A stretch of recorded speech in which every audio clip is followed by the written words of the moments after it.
스위스의 철학자이자 심리학자인 장 피아제가 소개한 인지 발달 이론 중에 대상 영속성이라는 개념이 있습니다. 대상 영속성.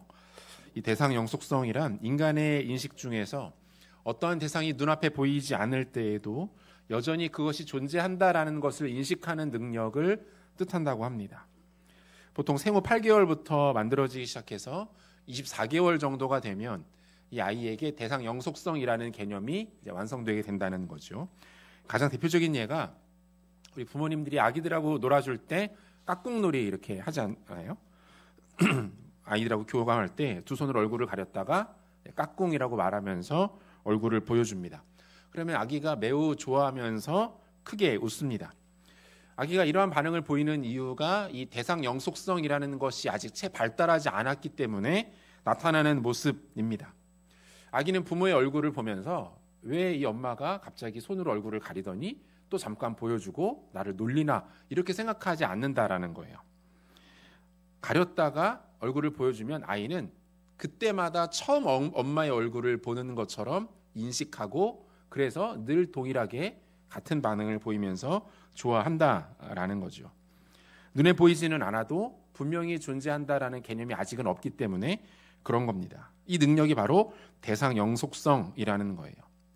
인간은 타락과 동시에 이 영적 대상 영속성을 상실하고 말았습니다.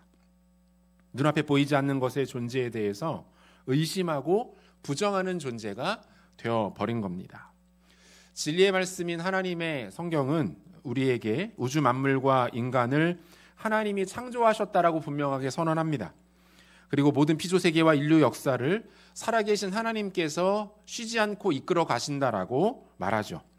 하지만 타락한 인간은 이 사실을 부인합니다. 믿지 않고 받아들이지 않아요. 왜 그렇습니까? 이유는 단 하나. 하나님이 우리 눈에 보이지 않기 때문에 그렇습니다. 눈에 보이지 않고 그분의 음성이 귀에 들리지 않기 때문에 인간은 하나님이 존재하시지 않으신다, 그분이 역사하시지 않는다라고 굳게 믿고 있는 거예요. 진화론과 무신론의 인지적 근거 또한 바로 여기에 있는 것이죠. 눈앞에 보이지 않는 것, 명쾌하게 검증되지 않는 것은 존재하지 않는 것이다 라고 이 세상은 사람들은 생각합니다. 태생적으로 악함과 약함의 한계를 갖고 있는 인간은 진리를 정확하게 인식할 만한 능력을 가지고 있지 못합니다. 그런 능력이 없는 거예요. 이사야 44장 18절을 보니까 그들이 알지도 못하고 깨닫지도 못함은 그들의 눈이 가려서 보지 못하며 그들의 마음이 어두워져서 깨닫지 못함이니라 라고 돼 있고, 시편 92편 6절도 보니까 어리석은 자도 알지 못하며 무지한 자도 이를 깨닫지 못하나이다 라고 말씀합니다. 인간이 이렇다는 거예요. 인간은 보지 못하고 듣지 못하고 알지 못합니다. 인식되지 못하는 것에 대하여는 존재하지 않는다라고 여기는 것이 우리들의 현실이에요. 따라서 온 우주와 피조세계를 지으시고 다스리시는 하나님의 존재를 인간은 모릅니다. 죽음 이후에 천국의 실존과 지옥의 존재에 대하여 깨닫지 못하죠. 눈에 보이지 않지만 여전히 강력하게 오늘 우리의 삶을 지배하고 다스리는 이 영적인 세계와 영적인 영향력들에 대해서 인정하지 못합니다. 그래서 지금도 수많은 사람들이 진리를 깨닫지 못한 채 눈에 보이는 이 땅의 것이 전부인 줄 알고 그것만을 향하여 달려갑니다. 일부를 깨달았지는 모르겠지만 전부를 밝히 보지 못하기 때문에 혼란스러워하고 어지러워하고 있는 것이죠.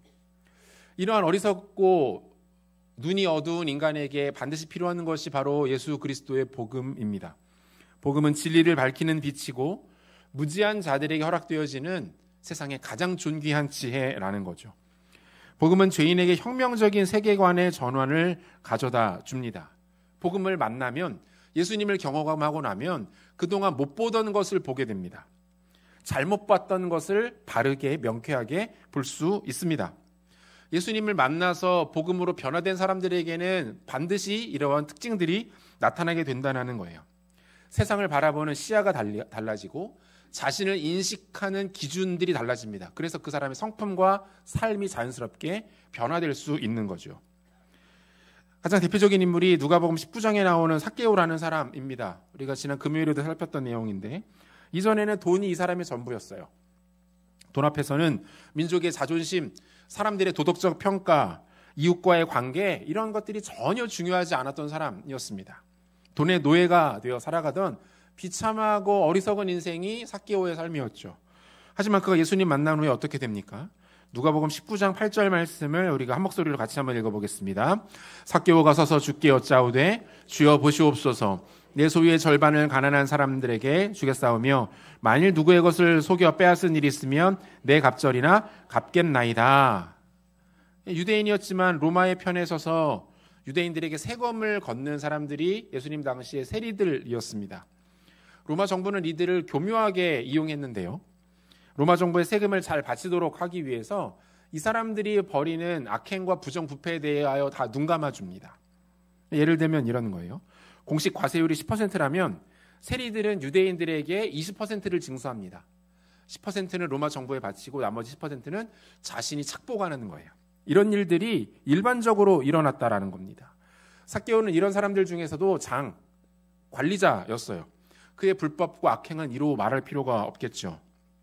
그랬던 그가 지금 예수님 앞에 어떤 약속을 하고 있는 겁니까? 자신의 소유의 절반을 가난한 사람들에게 나눠주겠습니다. 자신이 그동안 누군가의 것을 속여서 불이하게 취했다면 4배나 배상하겠습니다. 삭개오가 자신이 말한 내용을 다 지켰다면 그 즉시로 그는 파산에 이르렀을 것이 분명합니다. 스스로 파산을 각오하고 이 무모한 결정을 하고 있는 거예요. 왜 그렇습니까? 그의 시각이 바뀌었거든요. 그에게 중요하게 여겨졌던 것들이 이제는 돈이 아닙니다. 이 사람이 다른 걸 본 거예요. 다른 세상이 있구나라는 걸 깨닫게 된 겁니다. 눈앞에 보이는 돈이 전부가 아니라 그 너머에 있는 하나님 나라를 본 것이고 이 땅에서의 잠시 잠깐의 기쁨과 만족이 전부가 아니라 영원한 하나님 나라의 영광스러움을 그가 경험하게 된 거예요.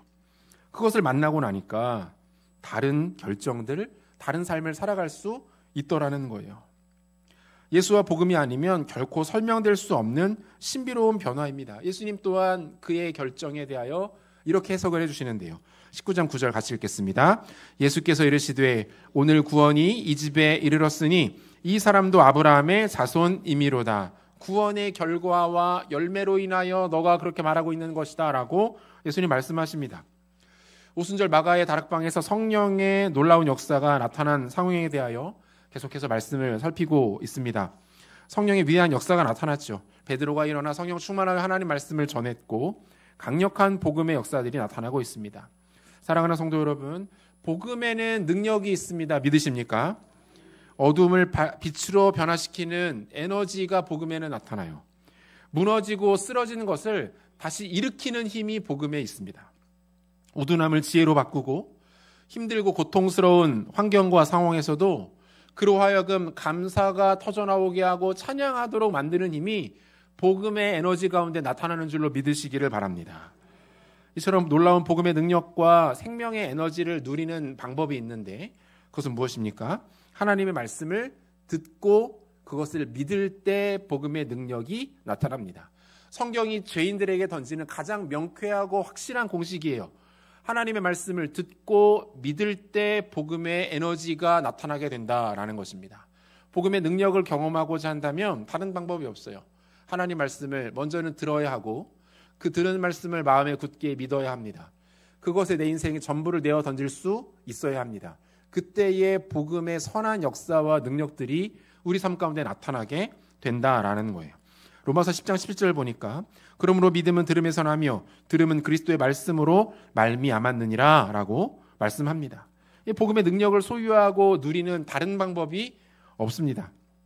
말씀 듣는 게 너무 중요하고 그 말씀을 믿어야 합니다. 그래야 그 말씀이 내 삶을 변화시키고 그 말씀을 사모할 때에 하나님의 말씀을 내 귀에 더 크게 들려지게 되는 거죠. 한 인디언이 뉴욕에 살고 있는 친구를 방문했습니다. 친구와 함께 그 뉴욕의 번화가 맨해튼 대로를 걷고 있었어요. 갑자기 친구가 그 뉴욕 인디언 친구가 멈춰서더니 이렇게 말했대요. 이보게 어디에서 귀뚜라미 소리가 들리는 것 같지 않나? 같이 걷던 친구가 어이없다는 표정으로 말했습니다. 자네 지금 환청을 듣고 있는 것 같은데 이봐 여기는 뉴욕이라고. 뉴욕의 가장 번화한 도심 한복판이야. 내 귀에는 찻소리와 사람들 소리밖에 들리지 않아. 잠시 후 인디언 친구는 길가 매장 한쪽으로 다가갔습니다. 그리고 매장 정문 앞에 놓여있는 커다란 화단에서 귀뚜라미 한 마리를 발견했습니다. 놀란 뉴욕 친구에게 인디언 친구가 이렇게 말해요. 내가 특별히 청력이 좋아서가 아니라니. 듣고 싶은 것에 대한 관심이 달랐을 뿐이야. 그러고는 주머니에 있던 동전 몇 개를 바닥에 던졌습니다. 그랬더니 그 주변을 지나던 수많은 사람들이 멈춰서서 바닥을 이리저리 둘러보았다는 거예요. 무엇을 말할까요? 여러분, 마음이 있으면 들립니다. 사모하면 그 소리가 들려요. 내가 중요하게 여기고 내가 가치 있게 여기는 것이 무엇인지에 따라서 어떤 것은 들리기도 하고 어떤 것은 아무리 크게 외쳐도 들리지 않게 되는 거예요. 바라기는 오늘도 선포되는 하나님 말씀 앞에 믿음과 겸손 순종으로 반응하셔서 복음의 능력과 에너지를 풍성히 경험하시는 귀한 성도님들 되시기를 소원합니다. 그렇다면 오순절 성령 강림의 역사를 통해 나타난 복음 에너지의 구체적인 모습 두 가지로 살피겠습니다. 첫 번째는 복음 에너지에는 어두움을 직면하도록 하는 힘이 있다라는 것입니다. 베드로의 설교를 들은 많은 사람들 중에서도 특별히 유대인들은 큰 충격과 절망에 빠지게 됩니다. 왜 그렇습니까? 자신들이 하나님께서 보내신 메시아를 핍박할 뿐만 아니라 십자가에 못 박아 죽였다는 사실을 비로소 깨닫게 되었기 때문이죠. 사도행전 2장 36절과 37절을 보니까 그런즉 이스라엘 온 집은 확실히 알지니 너희가 십자가에 못 박은 이 예수를 하나님이 주와 그리스도가 되게 하셨느니라 하니라. 그들이 이 말을 듣고 마음에 찔려 베드로와 다른 사도들에게 물어 이르되 형제들아 우리가 어찌할꼬 하거늘 이렇게 돼 있어요. 베드로의 이 선포 앞에 사람들이 굉장히 힘들어했는데 여기에 보면 이 마음에 찔려 이런 표현이 나옵니다. 마음에 찔려. 원어적 의미를 보면 고통으로 인하여 심장이 꿰뚫리다 이런 뜻이에요. 그 고통과 아픔이 너무 심해서 심장이 꿰뚫어질 정도다 뭐 이런 말이에요. 이게 살짝 불편하거나 양심의 거리낌이 있는 그 정도 수준의 심리 상태를 말하지 않습니다. 두려움과 절망으로 인하여 마음이 송두리째 무너져 내리고 있는 거예요. 중요한 것은 다음부터인데 이 마음에 찔린 이 사람들이 적극적으로 방법을 찾기 시작합니다. 무엇을 찾습니까? 이들이 회복되고 살아날 치유의 길을 갈망하기 시작해요. 이게 중요한 포인트입니다. 우리에게는 나병으로도 잘 알려진 한센병이라는 병이 있습니다. 이게 예전에는 불치병이었죠. 지금은 그렇지 않습니다. 예방이나 치료가 다 가능해졌는데 하지만 정확한 치료제가 없었을 때에는 굉장히 무서운 병이었고 결정적으로 이 병은 수치스럽고 저주받은 병이라고 느껴질 정도로 매우 그 증상이 심각했습니다. 이 나병의 가장 주요 증상이면서도 동시에 치명적인 것은 이 피부 감각이 저하된다라는 거예요. 한마디로 통증을 잘 느끼지 못하는 증상이 일어나게 됩니다. 그래서 예전에는 의외로 많은 환자들이 상처로 인한 2차 감염, 그로 인한 폐혈증으로 사망에 이르렀다라고 해요. 상처가 나고 심지어 화상을 입었는데 통증을 느끼지 못하는 겁니다. 그러니까 어떻습니까? 발견도 늦게 되고 치료도 잘 되지 않고 치료가 잘 되지 않아도 그것을 상황을 정확하게 모르기 때문에 그것이 심하게 염증이 생기고 그것 때문에 결국 목숨까지 잃는 일들도 비일비재하게 일어났다라는 거예요. 이 모든 동물은 본능적으로 통증에 민감하게 반응하죠. 통증이 생기면 그것을 보호하고 그것을 살피면서 통증의 원인을 찾고 치료를 합니다. 오늘날에도 사람들이 많이 두려워하는 암들이나 대부분 다루기 어려운 암들의 공통적인 특징이 뭡니까? 증상이 없다는 거예요. 아프고 불편해야 되는데 그것이 나타나지 않으니까 발견도 늦어지게 되고 심각성도 뒤늦게야 알게 된다라는 겁니다. 여러분 영적으로도 마찬가지예요. 내 영혼이 뭔가 잘못되고 있다라고 한다면 그것을 느끼는 것이 맞습니다. 내 삶이 잘못된 방향으로 가고 있고 하나님께서 기뻐하시지 않는 바르지 못한 결정들을 내리고 있을 때 삶 가운데 문제가 일어나야 되고 마음 가운데 불편함이 나타나야 합니다. 그것들이 나에게 힘들고 통증과 고통으로 나가와야 합니다. 가장 저주스러운 인생이 뭔지 아십니까? 실컷 잘못된 길로 가고 있는데 아무런 증상이 일어나지 않아요. 하나님 앞에 그 죄가 점점 더 짙어지고 선명해지고 있는데 오히려 더 잘 되는 일들이 일어납니다. 뭡니까? 하나님이 그 사람에 대하여 관여하지 않으시는 거예요. 신학적 용어로 유기하라고 말하는데 버리시는 겁니다. 치명적인 모습이에요. 영혼이 심각하게 지쳐있고 병들어 있다는 것을 느끼는 것은 고통스러운 일입니다. 하지만 결과적으로는 당연스러운 일이라는 거예요. 그래야만 영적인 진단이 이루어지고 치유가 가능하기 때문에 그렇습니다. 물론 문제를 발견했다고 해서 그 즉시 다 해결되는 것은 아닙니다. 어리석은 인간은 문제와 아픔 앞에서 늘 바람직한 반응을 보이지는 못합니다. 크게 두 가지 반응을 보이는데, 첫 번째는 현실을 부정하고 외면합니다. 문제가 있고 치명적인 오류가 발생했음에도 불구하고 어때요? 인정하지 않는 겁니다. 내가 보고 싶은 것만을 보고 내가 듣고 싶은 소리만을 듣습니다. 그래서 잘못됐다는 것을 깨닫지 못하고 치유하고 돌이킬 수 있는 기회조차 놓치는 경우들이 있어요. 두 번째는 문제를 그대로 인정하고 받아들입니다. 그리고 오늘 본문에 나오는 이 유대인들처럼 그 해결책을 찾고 모색하는 거죠. 하나님께서 이스라엘 백성들에게 선지자를 보내셨는데 그 선지자를 통해서 하시고자 했던 여러 가지 중에 중요한 것은 무엇입니까? 왕들을 견제하는 거예요. 절대 권력을 가지고 있는 왕들에게 하나님이 선지자를 보내셔서 그들을 책망하시고 징계하시고 때로는 교훈하십니다. 너 그렇게 하는 거 아니야. 그거 죄야. 그렇게 하는 거 하나님 기뻐하시는 것 아니야. 견제하는 거예요. 왕의 잘못과 어리석음을 꾸짖습니다. 하나님의 선지자들은 서슬퍼런 권력 앞에서도 위축되지 않고 담대하게 하나님 말씀을 전했어요. 이러한 선지자들을 통해서 자신의 잘못을 지적받은 왕들은 어땠습니까? 성경을 보면 상반된 반응들이 나타납니다. 먼저 미가야 선지자를 대하는 아합 왕의 모습 어땠습니까? 열왕기상 22장 27절을 보니까 말하기를 왕의 말씀이 이놈을 옥에 가두고 내가 평안히 돌아올 때까지 고생의 떡과 고생의 물을 먹이라 하였다 하라 라고 되어 있습니다. 아합 왕은 자신에게 하나님의 뜻을 정직하게 대언한 선지자를 어떻게 합니까? 싫어합니다. 자기에게 좋은 소리를 해주지 않았다는 이유 때문이에요. 듣기 싫다. 쟤 치워라. 감옥에 가둬라. 안 되겠다. 그를 핍박합니다. 듣기 싫다는 거예요. 굽히지 않겠다는 겁니다. 반면 다윗의 모습은 조금 다르죠. 사무엘하 12장 13절 상반절인데요. 다윗이 나단에게 이르되 내가 여호와께 죄를 범하였노라 하매 라고 되어 있고, 시편 51편 1절 하나님이여 주의 인자를 따라 내게 은혜를 베푸시며 주의 많은 긍휼을 따라 내 죄악을 지워 주소서. 다윗의 반응은 어떻습니까? 하나님이 선지자를 통하여 그의 죄를 지적하시고 잘못되었음을 꾸짖으실 때 아프죠. 고통스럽죠. 수치스럽습니다. 하지만 하나님 말씀 앞에 엎드립니다. 하나님, 내가 잘못했습니다. 제가 치명적인 실수를 저질렀습니다. 하나님 기뻐하시지 않는 죄악을 행했습니다. 나를 고치시고 용서하여 주옵소서. 자신의 어두움을 정직하게 받아들이는 거예요. 여러분, 우리는 이 모습을 가리켜서 겸손이라고 말합니다. 겸손은 다른 사람들 앞에서 나를 깎아내리고 내 자랑 10가지 할 거 2개만 하고, 이게 겸손이 아니에요. 겸손은 우리의 연약함과 어두움을 있는 모습 그대로 받아들이고 그것들을 하나님 앞에서 용납하는 것입니다. 여러분, 이게 겸손이에요. 자신의 어두운 면모 앞에서 끝까지 교만했던 아합에게는 더 이상의 기회가 주어지지 않습니다. 미가 선지자를 가두고 그 길로 참전한 전쟁에서 그는 생명을 잃고 맙니다. 다윗은 그렇지 않아요. 무너졌던 다윗이 하나님 앞에 자신의 어두움을 인정할 때 하나님이 그를 다시 일으키십니다. 그에게 기회를 주세요. 그를 다시 한번 소망 가운데로 이끄시고 정금과 같이 견고하게 다루어 가시는 것들을 봅니다. 오늘 본문에서도 마찬가지 아닙니까?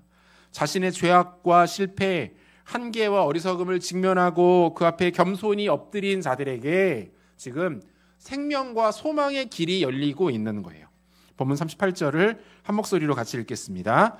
베드로가 이르되 너희가 회개하여 각각 예수 그리스도의 이름으로 세례를 받고 죄사함을 받으라. 그리하면 성령의 선물을 받으리니. 이게 우리말 성경은 조금 내용이 헷갈리는데요.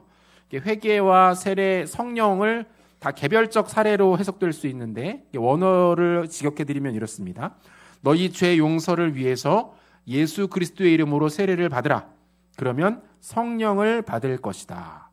베드로가 지금 절망하고 그 마음이 무너진 사람들에게 2가지를 요구하고 1가지를 약속하고 있는 거예요. 2가지 요구하는 게 뭡니까? 회개하여 세례를 받으라는 거예요. 회개함으로 세례를 받으라. 그런데 사도행전을 기록한 누가의 신학에서 회개와 세례는 마치 동면의 양면처럼 붙어 있습니다. 하나의 개념이에요. 회개한 사람이 세례를 받을 수 있고, 세례를 받았다라는 것은 그가 회개했다라는 증거가 된다라는 겁니다. 그리고 또 하나, 그 진정한 회개와 세례가 있을 때에 하나님께서 그에게 성령을 선물로 주시겠다라고 말씀하고 있는 거예요. 그래서 핵심은 뭡니까? 이 회개와 세례를 통해서 잘못된 방향, 죽음으로 가고 있었던 이들의 방향이 달라지게 된 겁니다. 방향이 달라지게 된 거예요. 여러분, 우리가 회개라고 말할 때 회개는 단순히 내가 잘못했다라는 것을 깨닫는 것이 회개가 아닙니다. 그건 자책이죠. 내가 잘못했구나 이러면 안 되는데 여기서 멈춰버리면 회개가 아닙니다. 이것은 가룟 유다도 했던 방식이에요. 가룟 유다의 모습을 통해서 회개라고 말하지 않아요. 회개는 자신이 잘못됐던 방향에서 돌이켜서 원래의 출발점으로 돌아와 마땅히 가야 할 바른 방향으로 나아가는 것이 회개입니다. 내가 잘못했구나 이러면 안 되는데 끝나면 안 돼요. 원위치로 돌아야 합니다. 방향을 바꿔야 합니다. 예수님 바라봐야 합니다. 예수님 기뻐하시는 방향으로 걸어 나가는 것까지가 회개인 거예요. 그러므로 회개하는 자들에게 무엇이 주어집니까? 성령의 능력이 주어지는데 이게 무슨 의미입니까? 회개를 했다고 해서 그 다음부터 바르게, 의롭게, 정확하게 살아갈 수 없습니다. 인간에게는 그런 능력이 주어져 있지 않아요.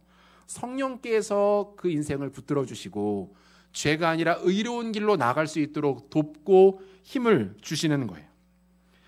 방향을 바꾸라는 거예요. 예수님 향하라는 겁니다.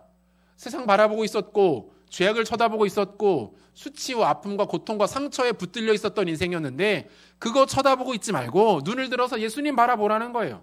당신의 방향을 바꾸라고 요청하고 있는 거예요. 미움을 내려놓고 원망을 제거하고 오해와 착각에서 벗어나서 패배와 열등감에서 일어나 유일한 소망과 생명 되시는 예수님께로 나오라는 거예요. 이 요청이에요. 그때에 우리 가운데 성령의 능력이 충만하게 부어집니다. 나의 한계를 뛰어넘게 하시고 나로서는 불가능한 일들을 가능하게 만드시고 주님 기뻐하시는 열매를 맺게 하시는 하나님의 영이 비로소 역사하게 된다라는 겁니다. 전에 사랑하는 성도 여러분, 어두움이 없는 인생이 어디에 있을까요? 고난과 아픔과 상처가 없는 인생이 어디에 있겠습니까?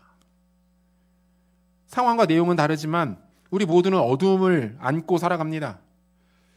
고통은 절대적으로 상대적인 것이기 때문에 다른 사람이 볼 때 아무리 하찮아 보이고 별것 아니어 보여도 그 사람이 느끼는 아픔은 심각한 거예요. 우리 모두에게는 나만의 고통이 있습니다. 자신만의 어두움이 있어요. 하지만 그것 안고 그 가운데 주저앉아 있을 수는 없습니다. 예수님이 우리 가운데 요청하시는 거예요. 나오라는 거예요. 인정하고 그거 들고 주님께로 나오라는 거예요. 죄악을 바라보지 말고 세상의 욕심과 두려움에 빠져 있지 말고 헛된 가치에 집중하지 말고 돌이켜서 예수님께 나오라는 겁니다.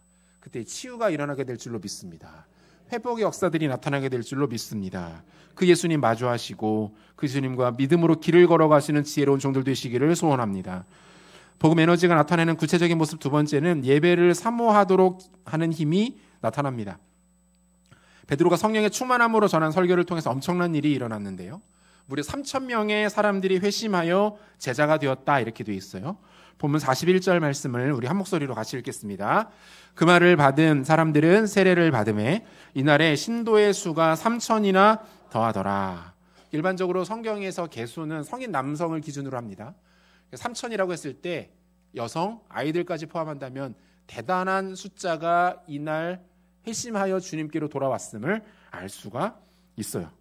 뭡니까? 지금 예루살렘 가운데 하나님의 놀라운 부흥이 일어나고 있는 거예요. 하나님의 부흥이 일어나고 있어요. 우리가 보통 부흥이라고 하면 숫자가 늘어나는 것을 먼저 생각합니다. 그런데 정확한 의미에서의 부흥은 사람들의 숫자만 늘어나는 것이 아닙니다. 수가 늘어나는 것은 그저 부흥의 결과 중에 하나예요. 부흥이 나타났을 때 일어나는 현상 중에 하나가 숫자가 늘어나는 것일 뿐이지 그것이 부흥의 본질일 수는 없습니다. 이 사실을 혼돈해서는 안 됩니다. 오랜 시간 한국교회 안에서는 이 부흥에 대한 오류에 빠져 있었죠. 단순히 교회에 사람들이 늘어나고 헌금이 많아지고 교회가 건물을 짓고 새롭게 단장하면 그것을 가리켜 부흥이라고 했습니다. 아닙니다. 그렇지 않아요. 그것은 부흥을 치명적으로 왜곡하는 것이고 부흥의 유일한 주체가 되시는 하나님을 모욕하는 것입니다. 부흥은 그런 게 아니에요. 탁월한 설교자이자 목회자였던 영국의 마틴 로이드 존스 목사님이 자신의 책 부흥에서 부흥을 이렇게 정의하고 있는데요. 부흥이란 하나님의 영이 우리 가운데 임하시는 일이다. 부흥은 영광 가운데 계시는 그를 보는 것이며 그에게로 돌아가는 것이고 그에게 기도하는 것이다. 무슨 말입니까? 부흥의 핵심은 어디 있는 거예요? 하나님의 임재, 하나님의 영광이 나타나는 게 부흥입니다.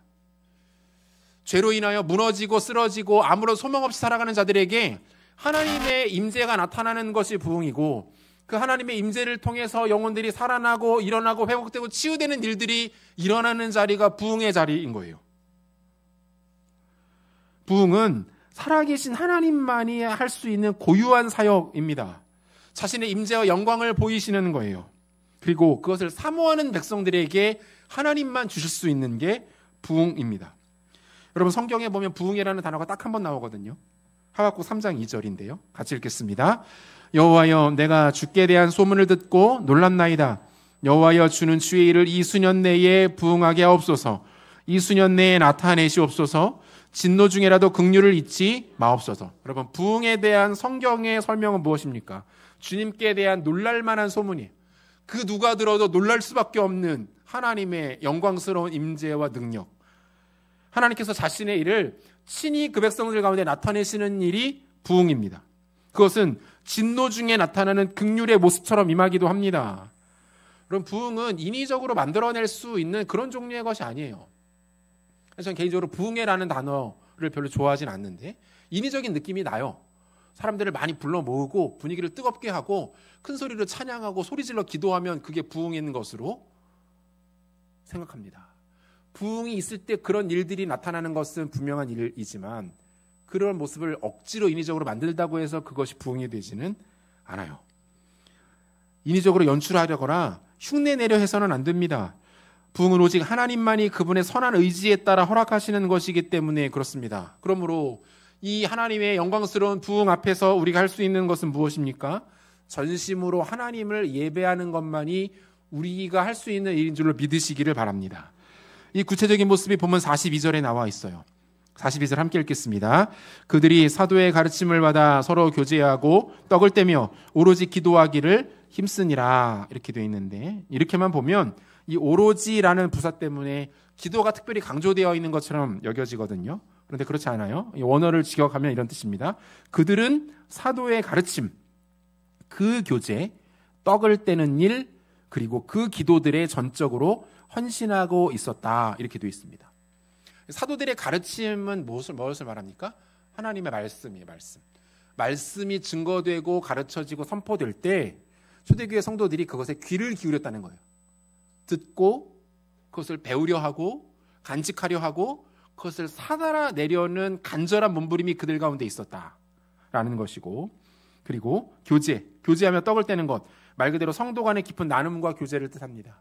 서로에 대하여 알아가고 서로의 연약함을 감싸주고 서로를 위하여 기도하고 진심으로 응원하며 격려해주는 이 귀한 모습이 있었다. 그리고 마지막으로 결코 빠질 수 없는 기도에 힘쓸 것에 대하여 강조하고 있는 거예요. 지금 초대교회 가운데 놀라운 부흥의 역사들이 나타나고 있어요. 복음이 증거되었고 하나님의 역사가 나타났고 죄인들이 회심했고 수많은 사람들이 예수님께로 돌아오고 있고, 그리고 결정적으로 그것에 대한 결과로서 무엇이 나타납니까? 예배가 회복되는 일들이 일어나고 있는, 말씀이 증거되고 소그룹이 나눠지고 기도에 힘쓰는 일들. 여러분, 이 모습은 우리에게 아주 중요한 힌트가 됩니다. 오늘날에도 하나님의 부흥을 사모하며 간구하는 우리에게 오늘 본문의 이 장면은 아주 중요한 힌트가 되는 거예요. 무슨 말입니까? 성령의 충만함을 통해 세워진 교회가 감당해야 하는 일들은 바로 이것입니다. 전심으로 하나님을 예배하는 일, 성도의 하나됨을 추구하며 말씀과 삶을 나누는 것, 그리고 힘써 기도하는 일입니다. 우리 교회가 중요하게 여기며 힘쓰는 일들과 다르지 않아요. 숭익교회는 예배를 중요하게 여기는 교회입니다. 예배를 우리 중심에 둡니다. 예배 가운데 성령의 기름 부으심이 있기를 늘 사모하며 기도합니다. 숭익교회가 다른 그 무엇보다 예배가 살아있는 교회 되시기를 축복합니다.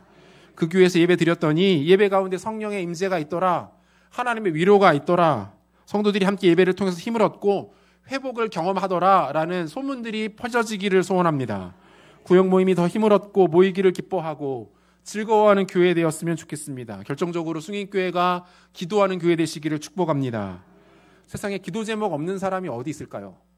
기도 제목 없는 사람이 없죠. 모두에게는 기도 제목이 있습니다. 기도해야 할 이유와 의무가 우리에게는 있어요. 우리가 기도를 순종하게 여기지 않을 뿐이고 우리가 기도의 맛을 아직 모르고 있기 때문이지 우리는 본능적으로 기도하도록 지음받고 살아가는 존재들이라는 거예요. 물론 개인적으로 가정에서 직장에서 기도하시리라 생각합니다. 하지만 공동체가 같은 시간 같은 장소에 모여서 같은 제목으로 기도할 때에 하나님의 능력이 나타나게 되는 줄로 믿습니다. 금요 오늘 기도회를 여러분 기억해 주십시오. 현장에 좀 나오셨으면 좋겠어요. 나오셔서 여러분 가지고 있는 기도 제목들 가지고 기도하시고 우리 교회에 필요한 기도 제목을 함께 위해서 기도해 주시고 그것들을 통해 하나님이 이루어 가시는 일들을 함께 목격한다면 그것은 우리에게 가장 큰 기쁨과 감동이 될 줄로 믿습니다. 순전한 마음으로 하나님 예배하고 교회에 맡겨주신 사명을 충성되게 감당할 때 주님께서 우리에게 그분의 때에 그분의 방식에 따라 그분이 주시는 놀라운 부흥의 은혜를 주실 줄로 믿습니다. 짐 신발라 목사님이라는 분이 있습니다. 결혼한 지 2년째가 되던 해 목사였던 장인의 권유로 이분이 신학 공부를 시작합니다. 그리고 1971년 가을부터 30여 명 정도가 모이는 작은 교회를 맡아서 담임하게 돼요. 그가 목회했던 지역이 뉴욕의 브루클린이라는 곳이었는데 이 지역이 대표적인 할렘가였습니다. 노숙자들이 많았고 알코올 중독자들이 길거리에 늘 있었고 마약 중독자들, 매춘부들이 밀집되어 살아가고 있던 지역이었어요. 그곳에 교회를 세우고 그곳에서 예배하면서 하나님 저에게 이 작고 연약한 교회를 맡기셨는데 하나님 제가 이 교회를 어떻게 이끌어가기를 원하십니까? 기도하던 중에 하나님이 이 목사님에게 두 가지 단어를 보여주시는 것 같더래요. 예배와 기도회라는 단어였어요. 특별히 예배를 더욱더 힘써서 드릴 것을 기대하셨고 기도회로 모일 것에 대한 선한 부담감들을 계속 주셨다고 합니다. 여러분 한국교회는 주중에 예배도 있고 기도회도 많이 있습니다. 그런데 미국 같은 경우에는 주중에 모여서 기도회를 하거나 예배하는 일들이 흔하지 않다고 합니다. 화요일 저녁에 모이기로 합니다. 자신의 죄를 끌어안고 기도하기 원하는 분들은 교회로 오십시오. 기도 제목을 가지고 하나님의 위로를 맛보고자 하시는 분들은 나오십시오. 화요일 저녁마다 모여서 기도하기 시작합니다. 그렇게 예배하는 일, 기도하는 일에 이 교회가 집중합니다. 하나님이 이 교회에 큰 은혜를 주셨고 지금은 뉴욕을 대표하는 교회로 크게 성장하여 쓰임받고 있어요.